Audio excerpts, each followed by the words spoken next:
Bienvenidos a un nuevo episodio de El Sendero de los Susurros. Esta noche, nos adentraremos en los rincones más oscuros y aterradores de la realidad, donde lo desconocido se convierte en una amenaza palpable. Historias de entidades que acechan desde las sombras y demonios que cruzan el umbral de nuestra dimensión para atormentar a sus víctimas. Prepárate, porque lo que estás a punto de escuchar no es para los débiles de corazón.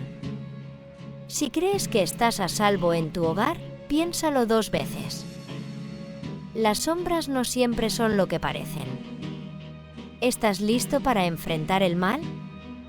Entonces, apaga las luces y que comience el terror. Durante el verano de 2012, unos amigos y yo decidimos investigar la supuesta leyenda de los bosques detrás del campo de béisbol público de nuestro pueblo. Algunas personas afirmaban que esos bosques eran la entrada al infierno.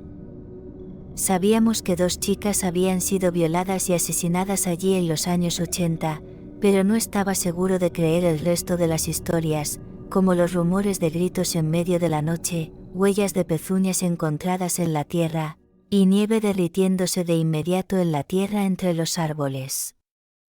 Algo inquietante es que, al otro lado de los bosques, había un cementerio. A eso de la medianoche, 8 o 9 de nosotros salimos de los autos y caminamos por el campo hacia los árboles. Cruzamos entre las gradas, a las que habían llamado las puertas del infierno, y entramos en el bosque. La mayoría nos detuvimos a unos metros, pero mis amigos Mako Oes y Pablo siguieron adelante y desaparecieron en las sombras. El resto nos quedamos ahí, hablando demasiado alto y riendo muy frecuentemente, intentando disimular que todos estábamos asustados. De repente, todos nos quedamos en silencio al escuchar lo que parecía la risa de niños pequeños a solo unos metros de distancia. No era una risa divertida, sino más bien una risa traviesa, como si estuvieran espiándonos. Mi amigo Darío gritó de repente "cuidado", y salió corriendo del bosque. Apenas 30 segundos después, Marcos y Pablo también salieron corriendo de los árboles, y el resto de nosotros los seguimos rápidamente. Una vez de regreso en el campo, Darío nos contó que había visto una figura salir de detrás de un árbol y dirigirse hacia él. Pablo dijo que él y Marcos habían oído pasos acercándose y habían visto 2 ojos rojos brillantes. Los 3 estaban muy alterados y querían irse. Yo medio me reí, convencido en parte de que solo habían imaginado cosas, pero también sentía un miedo genuino y no estaba dispuesto a volver a entrar en esos bosques. Desafortunadamente, lo peor estaba por venir. De camino a casa, Pablo empezó a quejarse de un ardor en la espalda. Al levantarle la camisa, vimos arañazos en su espalda baja, lo suficientemente profundos como para hacerle sangrar. Todos en el auto empezaron a alterarse, y luego Daro, que iba conduciendo, empezó a jadear como si fuera a vomitar. Detuvo el auto, salió tambaleándose y se desplomó sobre el césped.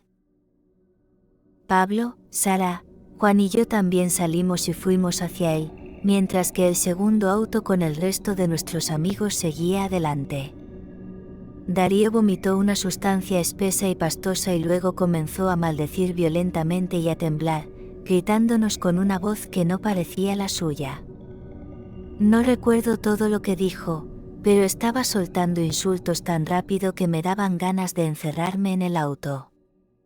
De repente, Darío se lanzó hacia Sara, pero Juan y Pablo lograron retenerlo. Juan lo golpeó en el estómago, dejándolo sin aliento, y Darío cayó al césped. Fue en ese momento que Sara empezó a gritar. Al mirar hacia atrás, vimos que las luces de la calle parpadeaban y que una figura solitaria caminaba en medio de la calle. Lo más perturbador era que no parecía mover las piernas, sino deslizarse como si flotara hacia nosotros. Sara y yo gritamos y corrimos al auto. Me puse al volante y pisé el acelerador a fondo, sin preocuparme por la señal de alto.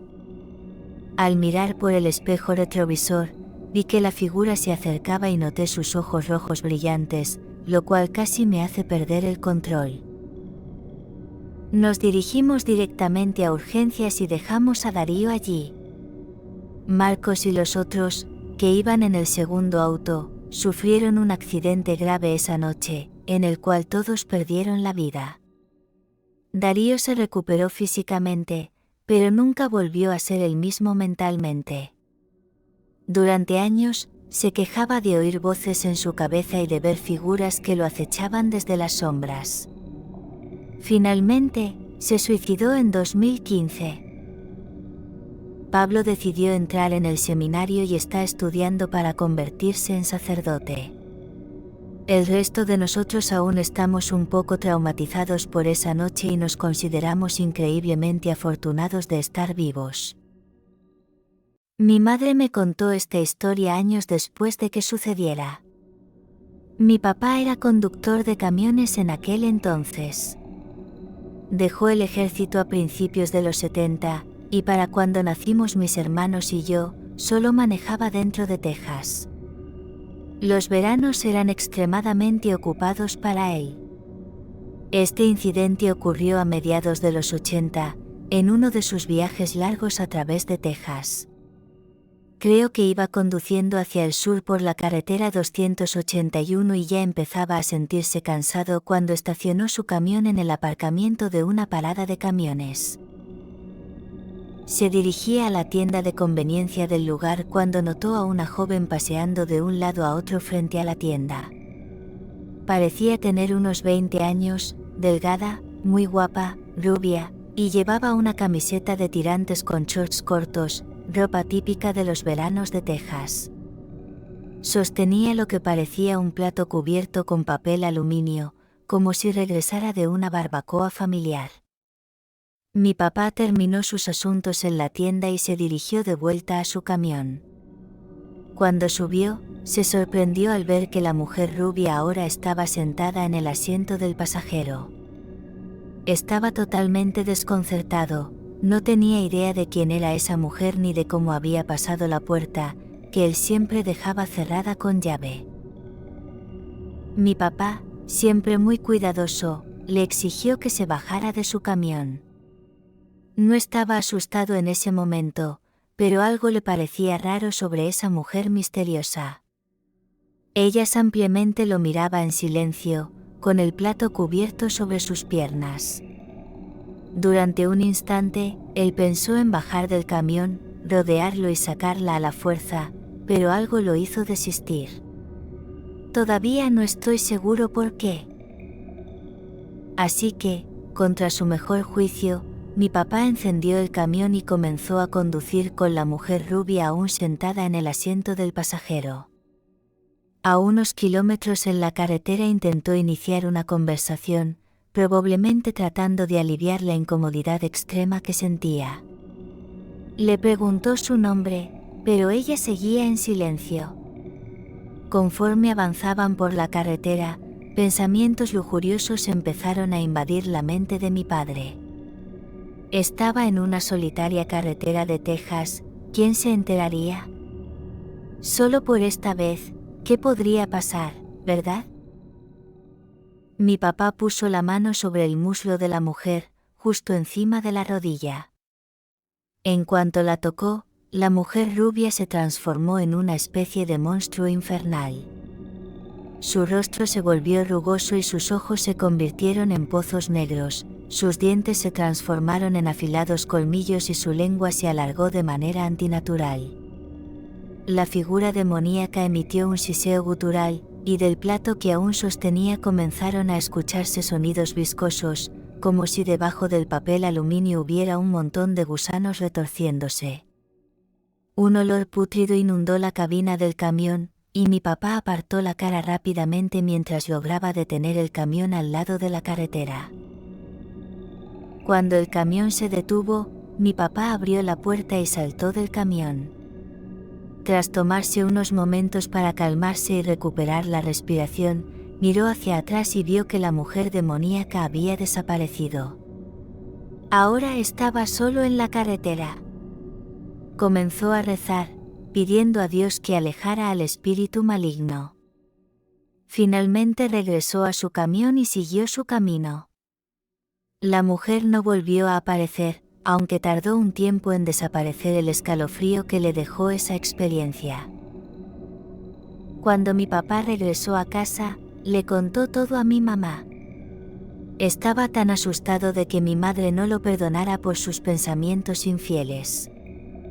Mi padre había visto mucho en su vida, pero nada le había dado tanto miedo como esto. Se culpó a sí mismo por haber tenido pensamientos impuros, pensando que quizá por eso atrajo al espíritu maligno.